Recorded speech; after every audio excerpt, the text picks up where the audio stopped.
کیا تم نے کیا اپنے آپ کو؟ سر السلام علیکم. وعلیکم السلام. سر کیسے ہیں آپ؟ بس ٹھیک ہے. ڈاکٹر صاحب نے کہا کہ میں نے کہا آپ کی تصویر بھی میں نے دیکھی اسپتال میں اسپیشلی تھینکس ڈاکٹر صاحب کے. تو اب یار یہ دیکھو نا, یہی ہوتا ہے نا, پھر 2-3 ہفتے 3 ہفتے ناک آؤٹ ہو جاتا ہے. سر یہ نارمل ہوتا ہے جب فیس کی طرف آتا ہے تیز بال, جب 140 کا بول کرتے ہیں تو وہ ڈبل اسپیڈ بھی آتا ہے نا, تو فیس کو بچانے کے لیے سر یہ نارمل ہوتا ہے.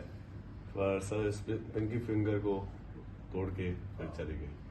But anyway, look after yourself. خیال رکھو. جی سر. آپ اتنے بڑے ہمارے احساسے ہیں, اس لیے sir thank you. Immediately doctor صاحب نے وہاں سے میرا چیک کرا کے مجھے یہاں سے بلوایا کہ مجھے پتا ہے, تصویر دیکھی تھی ڈاکٹر صاحب. یہ اچھا ہوا ہے کہ ٹائم پہ اس کی سرجری ہوئی ہے. بالکل, اور تم جوان آدمی ہو, ٹھیک ہو جائے گا جلدی انشاءاللہ. میں تمہیں ایک بات بتاؤں, وہ یہ کہ